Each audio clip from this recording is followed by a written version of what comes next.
ഒടുവിൽ പൂഞ്ഞാർ പോപ്പ് മെരുങ്ങി, അല്ല മെരുക്കി. BJP വിചാരിച്ചാൽ ഏത് കൊലക്കൊമ്പനെയും മെരുക്കില്ലേ? അതിനവരെ പ്രത്യേകം പഠിപ്പിക്കണ്ടല്ലോ. ഇനി ജോർജ് അല്ല 100 ജോർജുമാർ വന്നാലും BJPയുടെ കയ്യിൽ മെരുങ്ങും. കാരണം അവസാന താവളമാണ് BJP.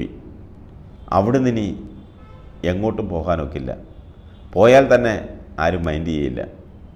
ജോർജിൻ്റെയും അവസാന കച്ചിത്തുരുമ്പാണ് BJP. ഇനി അവർ കൂടി ചവിട്ടി പുറത്താക്കിയാൽ ജോർജിന് വനവാസത്തിന് പോകേണ്ടി വരും. അതറിയാതെ ആദ്യമൊക്കെ ഒന്ന് ഇടഞ്ഞു നോക്കി. കൃത്യമായ ഉപദേശം മുകളിൽ നിന്ന് കിട്ടിയപ്പോൾ മനസ്സിലായി പണി പാളുമെന്ന്. അതോടെ പഞ്ചപുച്ഛമടക്കി.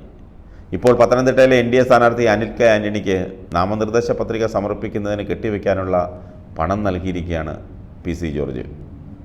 NDA പത്തനംതിട്ട പാർലമെൻറ്റ് മണ്ഡലം കൺവെൻഷൻ വേദിയിൽ വെച്ചാണ് പണം കൈമാറിയത്. ഇത് ജോർജിന് കെട്ടിവയ്ക്കാൻ നീക്കി വെച്ചിരുന്നതാണ്. അതാണ് അനിലിന് കൊടുത്തത്. ഈ സീറ്റ് ഒരുപാട് മോഹിച്ചതാണ് ജോർജ്. പക്ഷേ എന്തു ചെയ്യാം, കാത്തുവച്ചിരുന്ന കസ്തൂരി മാമ്പഴം കാക്ക കൊത്തിക്കൊണ്ട് പോയേ എന്ന് പറയുന്നത് പോലെയായി. ആ സീറ്റ് അനിൽ ആൻ്റണി കൊത്തിക്കൊണ്ടുപോയി. അതിലൊരുപാട് പ്രതിഷേധമുയർത്തിയെങ്കിലും എവിടെ നടക്കാൻ? അനിൽ ആൻ്റണിക്കെതിരെയും പ്രതിഷേധസ്വരം ഉയർത്തിയിരുന്നു. അതിന് കൂടുതൽ ആയുസ്സുണ്ടായില്ല. കൃത്യമായി താക്കീത് കിട്ടിയപ്പോൾ കൂടെ കൂടി. ഇനി കൂടെ നിന്ന് പാലം പണിയുമോ എന്നാണ് കണ്ടറിയേണ്ടത്. അതായത് ജോർജിൻ്റെ സ്വഭാവം വെച്ച് നോക്കുകയാണെങ്കിൽ അങ്ങനെയൊക്കെ ചിന്തിക്കേണ്ടി വരും. ഏതായാലും കാത്തിരുന്ന് കാണാം.